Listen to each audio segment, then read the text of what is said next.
Em 10 anos, no magistério para concurso público, mais especificamente para os concursos da advocacia pública, eu tenho percebido que existem 5 comportamentos de alguns alunos que impossibilitam a aprovação desses alunos nos concursos. Ou seja, são 5 comportamentos que te reprovam nas provas. É exatamente isso que acontece. Na verdade, existem 3 tipos de alunos. Existem os alunos que chegam, implementam um planejamento, implementam uma estratégia e passam, ou seja, são aprovados em pouco tempo até. Tem gente que consegue estudar 6 meses, 7 meses, 8 meses e passar nos concursos mais difíceis da advocacia pública. Dentre eles, a Advocacia Pública Federal, Procurador da Fazenda Nacional, Procurador Federal, Advogado da União e assim sucessivamente. Existe um outro grupo de alunos que são aqueles que chegam e não passam tão rápido, mas a persistência, a estratégia, a preparação, a dedicação permitem com que esses alunos, depois de um tempo, adquiram o conteúdo necessário para passar e sejam aprovados nas provas. E existe um outro tipo de aluno, o terceiro grupo de alunos, que na verdade são os alunos que, não obstante o tempo de preparação, não passam, não são aprovados, não conseguem a aprovação dos concursos. E nesse terceiro grupo, eu identifico 5 comportamentos que podem estar conjugados em alguns alunos ou isolados, mas são 5 comportamentos que definitivamente te reprovam nas provas de concurso. O primeiro comportamento é o aluno vitimista, ou seja, o aluno que acha, que acredita, ainda que instintivamente, que o mundo inteiro conspira para a sua infelicidade, para a sua reprovação, para a sua não aprovação, para que ele não realize os seus sonhos, para que ele não atinja os seus objetivos. Esse aluno, na verdade, ele é vítima de tudo. Ele é vítima da sua condição social, ele é vítima da sua inteligência, que no entender dele é pouca. Ele não tem paz, ele não tem paz de espírito, ele não tem disciplina, ele não consegue estudar, ele não tem condição social necessária para implementar uma preparação, o que é mito. Todos podem passar. Hoje o material todinho que você precisa para passar no concurso está na internet. Desorganizado, mas está na internet. Você precisa ter a energia necessária para organizar esse material ou pagar para que alguém organize ele para você. Mas o aluno vítima é aquele que não tem dinheiro, aquele que não tem saúde, aquele que não tem condições financeiras, aquele que não tem inteligência, aquele que não tem estrela, aquele que não tem as condições necessárias para passar na cabeça dele, no entender dele, ainda que instintivamente. É o aluno que se diz ou que se faz vítima de tudo e de todos. Esse aluno não passa, porque na cabeça dele ele não nasceu para passar. O que na verdade é uma das grandes mentiras que nós, seres humanos, contamos para nós mesmos quando a gente talvez não tenha a ideia necessária de pagar o preço para atingir um determinado objetivo. E esse preço, obviamente, é preço de dedicação, de tempo, de energia, tudo gasto, investido para o atingimento daquele objetivo anteriormente planejado. O aluno vitimista, esse não passa. Existe um segundo comportamento que é, na verdade, um comportamento diferente do primeiro, mas que acaba tendo a mesma ideia. É o aluno desculpista. O aluno desculpista não é o aluno vitimista. Ele não é vítima do mundo, mas ele encontra uma desculpa para tudo. O aluno vítima coloca a culpa em tudo que esteja fora dele para não passar. O aluno desculpista é aquele que coloca uma desculpa nas circunstâncias que ele enfrenta para não poder estudar, não poder cumprir o estabelecido nas metas, no planejamento e assim sucessivamente. Então o aluno desculpista é aquele, na verdade, que, por exemplo, planeja começar a estudar na segunda-feira às 8 horas da manhã. E aí ele adoece no domingo à noite. Na segunda ele amanhece um pouco indisposto. Então ele já vai deixar para estudar na próxima segunda, porque o planejamento da segunda ele não conseguiu, então é melhor esperar uma semana para ele começar certinho. O aluno desculpista é aquele que encontra desculpa para absolutamente tudo que possa tirá-lo do cumprimento das metas planejadas. Esse é o desculpista.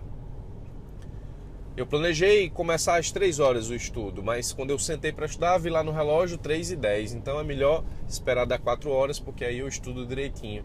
Eu começo o planejamento na hora cheia. É o aluno que encontra desculpa na hora cheia, na semana cheia, no mês cheio. Estudar não é uma atividade métrica necessariamente. A gente usa a métrica para atingir objetivos e cumprir metas. Mas estudar não é uma atividade métrica por si só. A métrica é um instrumento, não é a finalidade do estudo.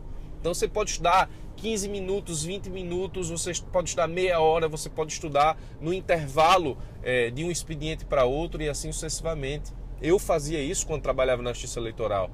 Na Justiça Eleitoral, quando a gente tinha o intervalo de expediente, eu almoçava e estudava ao mesmo tempo praticamente. Então, não existe métrica perfeita para estudar, de forma que você não precisa ficar preso a essas desculpas de horário, de semana, de dia e assim sucessivamente. Tem aluno que inventa desculpa para tudo. Ah, professor, eu não consigo estudar em casa. E aí ele utiliza isso como desculpa para não estudar. Bom, não consegue estudar em casa, procura uma biblioteca. Não consegue estudar em casa, aluga uma sala. Não consegue estudar em casa, vai estudar em algum lugar que dê para estudar. Não usa como desculpa. Os problemas que aparecem, eles não podem ser utilizados como desculpa para não estudar. Eles têm que ser ultrapassados para que você possa estudar. Óbvio. Muito bem. Existe o vitimista, o desculpista, existe o aluno de volta para o futuro. Esse aluno é complicado. O aluno de volta para o futuro é aquele que não é vitimista, é aquele que não é desculpista, é aquele que tem tempo, aquele que tem condições de implementar uma preparação, mas, nesse caso, como ele tem muito tempo, como ele tem muitos recursos, ele acaba não aproveitando tanto os recursos que ele tem à sua disposição. Por exemplo, o aluno tem tanto tempo que ele tem que cumprir uma meta diária na segunda-feira. Aí na terça-feira, o que acontece? Ele cumpre a meta da terça e metade da segunda, porque na metade da segunda ele pensou assim: eu tenho tanto tempo na terça, eu vou ter tanto tempo para estudar isso aqui, então eu vou dar uma relaxada hoje na segunda e essa meta da segunda eu cumpro na terça, dobrando a meta praticamente. Na terça eu tiro o atraso da segunda. O aluno de volta para o futuro é aquele que está sempre tirando o atraso de algo que ele colocou para o futuro, quando ele deveria ter efetivado no presente. Então o aluno que tem muito tempo, e esse é um engano achar que as pessoas que têm muito tempo estudam para valer. Pelo contrário, às vezes as pessoas que têm muito tempo são as que menos estudam. Mais vale um aluno que estuda 2 horas por dia religiosamente, milimetricamente, ou seja, horas líquidas de estudo, do que aquele aluno que tem 8 horas por dia, estuda 10 minutos para dar uma olhada no WhatsApp, estuda 20 minutos para dar uma olhada na televisão, estuda 1 hora para e aí vai dar uma olhada no que está passando na Netflix. E aí, nesse caso específico, escolhe lá uma série e assiste um episódio. Depois do episódio, volta para estudar. Além de você não seguir uma linha reta no estudo, no que diz respeito ao cumprimento da meta, esse para-volta te tira do grau de concentração necessário para que você possa absorver o conteúdo de forma satisfatória. Esse é o aluno de volta para o futuro, que vive jogando para o futuro porque tem tempo no futuro ou terá tempo no futuro para cumprir o que ele deveria ter cumprido hoje. Terceiro comportamento. O quarto comportamento dos alunos que não passam em concursos públicos é o aluno bônus sem ônus. É o aluno que não consegue estabelecer uma situação em que ele diminua aquilo que ele considera bacana de fazer na vida para trocar isso por horas líquidas de estudo. É o aluno que quer ser procurador federal, advogado da União, procurador da Fazenda, procurador do Estado, procurador municipal. Professor, quero passar. Estou decidido a passar. É o objetivo da minha vida no momento, é passar numa prova de concurso de alto rendimento da advocacia pública. Ótimo, tranquilo, beleza, tamo junto. Vamos estudar. Como é tua semana? Não, sexta-feira eu quero estar desligado, sábado e domingo, porque tem balada, churrasco com a galera, tem, sei lá, viagem marcada, eu viajo quase todo final de semana com o pessoal. Bom, a gente precisa diminuir isso 70%. Você precisa reverter 70% desse tempo para estudar. Pode ser? Não, professor, desse jeito eu não consigo. É o aluno bônus sem ônus. Bota uma coisa na cabeça. Nos dias de hoje, principalmente nos dias de hoje, com a quantidade de informação que você precisa absorver para passar numa prova dessas, não há como implementar uma preparação que seja efetiva para que se passe de certa forma rápido, sem abdicar de um bom tempo de vida social que você necessariamente aproveitaria de outra forma. Você precisa reverter essa vida social para os estudos.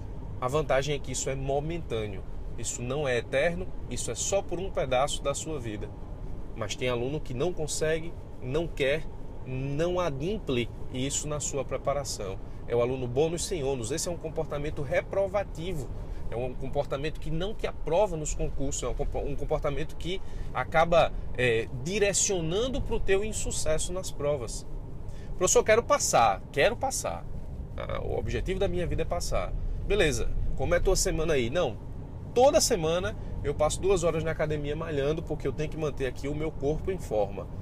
Claro, manter o corpo em forma é importante, manter um revigoramento físico é importante, manter-se saudável, tanto física quanto mentalmente, é fundamental para estudar e passar, mas você vai ter que diminuir essa academia aí para 2 vezes na semana, 2 ou 3 vezes na semana, vai ter que parar aí todo dia. Ah não, professor, aí eu não consigo, aí não dá. Aluno bônus sem ônus, ele quer passar, mas ele não quer pagar o preço de abdicar de algumas coisas da sua vida social para passar.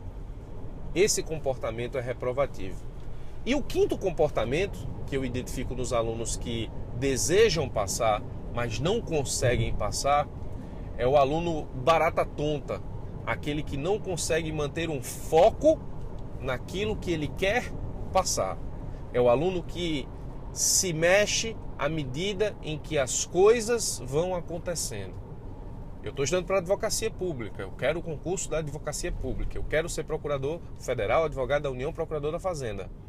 É para isso que eu me preparo. Aí sai da Defensoria Pública da União. Professor, eu quero redirecionar todos os meus estudos para a Defensoria. Sai magistratura. Professor, eu quero redirecionar todos os meus estudos para a magistratura. Aí sai o concurso da AGU. Professor, eu quero voltar a estudar para a AGU. Essa é, de longe, a estratégia mais fracassada e complicada que eu encontro entre os alunos que não passam. Essa estratégia é muito ruim, porque hoje os concursos exigem, desde as disciplinas que você separa para estudar, uma característica específica do concurso, da banca e do cargo que você quer ser aprovado. Então, isso é muito importante que se diga, muito importante. Se você quer estudar para a advocacia pública, você vai estudar por uma bibliografia típica da advocacia pública, você vai entender a forma de estudar o direito, como a advocacia pública resolve os seus problemas, porque certamente você será cobrado sobre isso na prova. Mesma coisa defensoria, mesma coisa magistratura, mesma coisa Ministério Público. Então, se você fica pulando de galho em galho ao sabor dos editais que são publicados, no final das contas, dificilmente você consegue aprovação em qualquer deles. Ou seja, você não é aprovado em nenhum desses concursos, o que é muito triste, porque é muito potencial jogado fora. E nesse caso nós precisamos manter o foco naquilo que nós temos a necessidade de fazer e implementar para passar. Então, se você é aluno vitimista, se você é aluno desculpista, se você é um aluno que tem tempo, mas joga tudo para o futuro e com isso acaba não cumprindo as suas metas, se você é o tipo do aluno que quer passar, mas não quer abdicar daquilo que você precisa abdicar para passar, ainda que momentaneamente, porque esse abrir mão é momentâneo. Depois de passar, depois de ser nomeado, você pode voltar a fazer aquilo que você gostava e até melhor, porque você volta sabendo que você não precisa ter mais o compromisso de estudar desesperadamente para poder passar numa prova. Se você é um aluno que, ao sabor da publicação dos editais, muda toda a sua estratégia de estudo, então nesse caso específico você precisa ter muito cuidado, porque esses comportamentos, em 10 anos, são os comportamentos que eu identifico mais destrutivos de uma preparação para a prova e aqueles que contribuem para uma única coisa, para a tua reprovação nos concursos públicos, para a tua não aprovação no concurso desejado, no objetivo almejado, naquilo que você realmente sonha fazer com a sua vida profissional. E qual é a parte boa de tudo isso? A parte boa é que, identificando o comportamento, você pode rejeitar esse comportamento, adaptar os seus estudos para que você possa se policiar a não mais praticar atos que sejam típicos de alunos vitimistas, desculpistas, que jogam tudo para o futuro, que não querem abdicar de sua vida social ou de alguma coisa que está atrapalhando o cumprimento das metas, ou, nesse caso, de ficar ao sabor da publicação dos editais, estabelecendo uma conduta de reprovação. Você pode afastar todos esses comportamentos, reinventar a sua estratégia, reinventar a sua preparação e estabelecer uma forma mais prática, mais rápida, mais fácil de ser aprovado nas provas. E depois que você for aprovado, aí você volta a fazer tudo que você imagina ser certo, correto, a tudo aquilo que você gosta, com muito mais intensidade, sem a cobrança pessoal e de grupo de estar aprovado, de ser aprovado, de assumir um cargo público e de se realizar profissionalmente. Bom, esses são os 5 comportamentos que em 10 anos eu encontrei e que mais dificultam as aprovações nos concursos de muitos alunos que me procuraram e que comigo compartilharam as suas dúvidas, as agruras, as dificuldades da sua preparação. Espero que isso faça sentido para você e que, se você tem identificado algum comportamento desse que te leva à reprovação, que você possa extirpá-lo da sua preparação para que a sua aprovação seja mais rápida, seja mais fácil, menos dificultosa, mais eficaz. É isso. Um abraço e até a próxima.